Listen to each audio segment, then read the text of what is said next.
bertemu kembali di Wanita Hari ini dan kita nak teruskan perbincangan mengenai risiko penyakit darah tinggi. Dan tadi kita dah janjikan untuk tanyakan kepada tetamu-tetamu di studio soalan daripada Facebook. Okey, doktor, ini ada soalan daripada Dimasha. Dia kata, doktor, nak tanya apakah risiko wanita mengandung yang menghadapi pre-eclampsia? Boleh ke melahirkan secara normal? Dan adakah ubat-ubat darah tinggi labetalol dan metadolpa mempengaruhi baby dalam kandungan? Ini soalan betul, saintifik betul soalan dia. Okey. So, yang utamanya kita kena tahu apa tu pre-eclampsia. Semasa mengandung, risiko untuk mendapat darah tinggi itu adalah lebih tinggi daripada golongan biasa, terutamanya yang sudah ada penyakit darah tinggi. Sekiranya darah tinggi itu lagi naik yang menyebabkan ada masalah lain, kita panggil pre-eclampsia, bermakna kandung kita cara untuk rawat masalah ini adalah dengan melahirkan bayi tersebut. Ini more towards the gynae questions lah. Biasa mereka akan induce ataupun dengan caesarean. Kalau induce masih boleh bersalin normal. Tapi kalau in emergency, katalah tekanan darah tu tak boleh nak dikontrol, terlalu tinggi dan kena buat decision secepat mungkin untuk melahirkan anak tersebut. Sebab cara rawatannya adalah dengan melahirkan baby.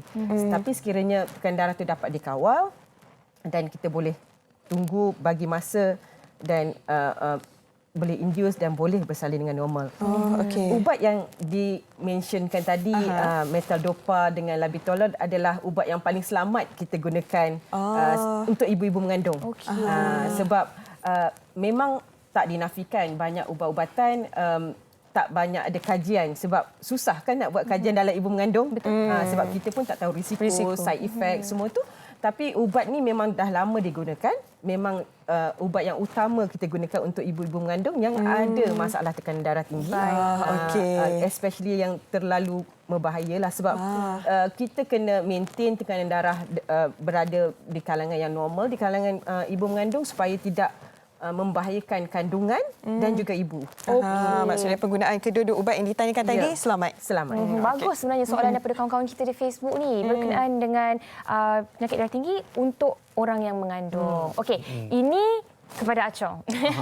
Okey Achong, selepas dah diagnose dengan darah tinggi, kemudian dah dimasukkan ke hospital, selepas daripada itu, susulan daripada pertama kali mengetahui penyakit ni, apa tindakan Achong? Adakah yang memberi kesan kepada perubahan dari segi lifestyle, gaya hidup Achong? Pemakanan, lebih exercise ataupun kurangkan bekerja ataupun macam mana? Okey, bila dah tahu ada darah tinggi and then saya punya BP pun naik banyak. So first kali bila keluar dari hospital tu saya dapatkan itulah benda tu kan. BP monitoring. So saya letak kat rumah lah. So apa-apa hal kalau rasa tak sedap je pakai saya tengok bila terlebih je 14 something je, wah something wrong. Mungkin malam tadi tidur tak cukup ke apa kan. So bila dah tahu benda tu ada dengan saya, sekarang ni kalau dulu saya memang susah sebenarnya nak tidur. Malam tu saya nak tidur malam, kadang dia punya tidur malam tu pukul 4, pukul 5 tu baru nak terlelap. So bila dah tahu ada penyakit macam gini, so saya elakkan tidur lambat. Maknanya kalau ngantuk siang tu saya tahan biar betul-betul pukul 11 ke pukul itu saya paksa tidur. Set masa. Set masa biar tidur sebab mungkin saya punya time tidur dah terbalik macam tu kan. Bila kita sibuk, kita tidur tak cukup. So sekarang ni kalau boleh memang saya betulkan balik cara tidur saya. And then pemakanan kalau dulu daging memang favourite lah. So sekarang ni saya tukar. Saya cut daging sikit-sikit je. Kalau makan daging pun kalau sate pun satu cucuk je makan. Lepas tu dah relax. So banyak sate ayam lah saya belasah dengan nasi impit. Bila makanan actually kebanyakannya makanan yang saya kontrol. Sebab saya ni gila makan sebenarnya. Tengok badan pun tahulah kan. So bila saya kontrol makan and then satu lagi benda baru dalam hidup saya, dulu saya kurang minum jus buah semua. So bila kita sakit macam ni, banyak fans yang dalam Facebook, IG, macam-macam betul dia orang bagi kat saya. Bila dah nampak saya kat hospital, ada yang suruh makan blend apple hijau macam-macam lah betul ni. dengan daun sadi dengan peria blend minum. Ada yang bagi kelapa muda, perah limau, agaknya bagi natural balik kan. Tu minum 3 hari direct. Itu untuk blood pressure cepat turun. Macam-macam lah. So sekarang ni saya praktikkan tu apple hijau dengan daun sadri. So 2 hari sekali, 2 hari sekali. Sedap tu gabungan apple dengan sadri tu. Tapi kiranya lifestyle tu memang boleh dikatakan dah improve ataupun dah lebih baik lah daripada yang sebelum ini. So far alhamdulillah, bila kita ni tidur tak cukup, dia besok pagi tu kita bangun dia akan tak selesa kat belakang leher, dekat bahu semua. Maknanya kita serba tak kena lah. tak serba tak kena dan kita rest tak cukup. So bila kita tidur, time tidur kita betul kan, sebangun pagi alhamdulillah. Tak ada rasa macam leher sakit, tengkuk tak selesa kan. So bila dah macam tu, saya dah tahu bila bangun selesa je. Barulah terfikir, sebelum ni memang tidur tak betul lah aku ni. Adalah hikmahnya. Yes, kan? betul. Konsep yang sangat menarik oleh Hachong sebab bukan sahaja dari segi pemakanan tetapi dari segi pattern tidur dan cukup tidur ke tidak tu juga memegang peranan penting. Dan bercakap pasal makanan tadi, Achong pun dah cakap daging. Esok ni Raya Haji. Kalau nak makan daging tu boleh berpada-pada lah doktor. Dan kalau tadi doktor pun ada cakap antara langkah-langkah awal untuk nak mencegahnya ialah dengan ubah rutin, lebihkan senaman dan juga pemakanan tu kena jaga. Tapi nak tahu juga adakah tekanan ni antara punca dia juga dan macam mana slowly perlahan-lahan seorang tu perlu mengubah gaya hidup dia dan insya-Allah lama-lama akan sembuh. Tekanan stres adalah salah satu penyebab tekanan darah tinggi naik. Betul tu. Sebab tu macam Ashong tadi, dia dah describe lifestyle modifications yang bagus. Daripada segi pemakanan, cara tidur dan kena banyak relax lah, tenang daripada kita tekan. Saya agak teruja dengan Achong punya description tentang pemakanan tu sebab memang scientifically pun kita ada cakap pasal DASH diet kan. Itu adalah pelan pemakanan untuk menghentikan darah tinggi.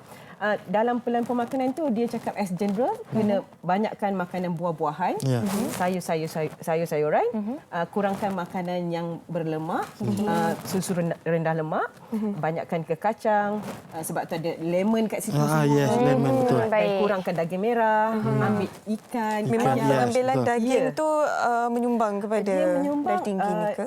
Sebab kita nak rawat darah tinggi ni, sebab kita tahu darah tinggi kita maksudkan adalah bila tekanan darah lebih pada 140, yang bawah tu 90 kan.